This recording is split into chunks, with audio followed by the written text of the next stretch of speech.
Muchas veces nos enceguecemos con las ventajas cuando nos ofrecen la alternativa de poder solucionar la problemática del transporte de muestras, aparentemente. Pero por experiencia les digo que es mucho más importante evaluar cuidadosamente las desventajas y considerar al menos siempre como primera alternativa el transporte de muestras manual. Sí es verdad que retrasa mucho más el tiempo de validación de resultados, pero te asegura una recepción de muestras un poco más correcta, ¿sí? Y en otros hospitales con muchos más presupuestos, mucho más tecnología, pues abordan o compran los programas de transporte de muestras automatizados, que ya son robotizados, pero siempre tienen que acoplarse a su realidad y a la necesidad de cada hospital y al tipo de muestras. Y con esto no les estoy diciendo que este tipo de transporte sea malo en su totalidad, sino que deben considerar, por ejemplo, el costo. Consideren que la instalación de obra, las cápsulas o tubos, las estaciones, los sistemas centrales que son parte de la instalación de este sistema neumático representa un costo significativo o elevado al inicio de la instalación, valga la redundancia, de este sistema. Por lo tanto, en hospitales en los cuales se cuenta con presupuestos limitados, tanto para medicación, reactivos, dispositivos médicos, no suelen invertir en este tipo de sistemas porque se prioriza primero la medicación de los pacientes para que a ellos no les falte nada y puedan resolver sus enfermedades. Las empresas proveedoras, por ejemplo, no te dicen que si se derrama una muestra dentro de la red de transporte, la desinfección es muy tardada porque va a ser compleja, porque tienen que ir por absolutamente toda la red y lavarla y realizar una desinfección completa. Y esto por lo general es muy laborioso. A consecuencia de derrames o ruptura de las cápsulas, puede que se produzca la transmisión de microorganismos no intencionada de una cápsula a otra. También tengan en cuenta esto. Otra desventaja, y considero que es una de las más importantes, es que el personal de salud se tiende a relajar con relación a la ejecución de la obligatoriedad del cumplimiento de los protocolos preanalíticos. Entonces, por lo general, ellos piensan que porque colocan una muestra en una cápsula y la envían al laboratorio clínico, el laboratorio no tiene que rechazarles absolutamente nada. Pero por el contrario, por experiencia les digo que utilizar estos sistemas ha ocasionado que aumente el número de rechazo de muestras, sobre todo porque el personal piensa que no les van a rechazar.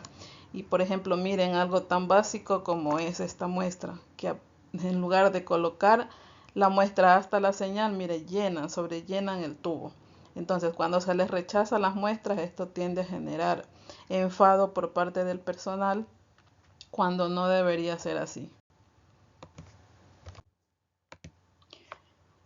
Otra desventaja es que es muy usual que se produzcan atasco de las cápsulas en los compresores de este sistema. Y si no tienes un plan de contingencia, que por lo general es el transporte manual, tienes que seguir y avanzar con el transporte de muestras. Es decir, no elimines o no botes los dispositivos o los coolers para transportar muestras, porque esto por lo general suelen dejarlo en el olvido, guardarlos bajo candados y olvidarse que si el dispositivo se daña, si el dispositivo se atasca, si el dispositivo se contamina porque una muestra se derramó y el personal que se encarga de este mantenimiento está en otra ciudad y hasta que llegue ustedes tienen que tener medidas de contingencia. Entonces, por favor, nunca se olviden en que el principal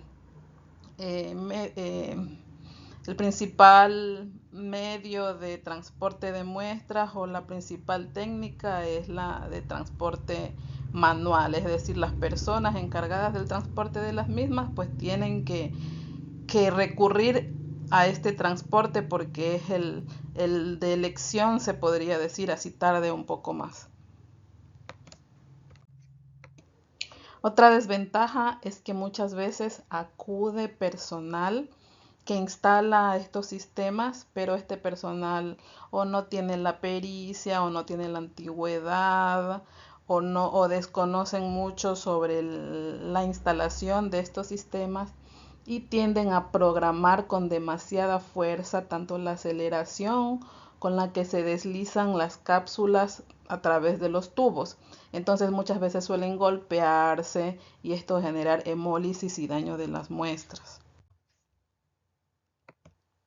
Otra desventaja es que muchas de las veces o no se cuenta con el presupuesto para comprar estas cápsulas que son muy costosas, que tienen medios para refrigerar muestras que requieren de estrictamente de que sean transportadas con refrigeración, por ejemplo, para el procesamiento de la ACTH, y solamente compran cápsulas que no tienen estos dispositivos con refrigeración.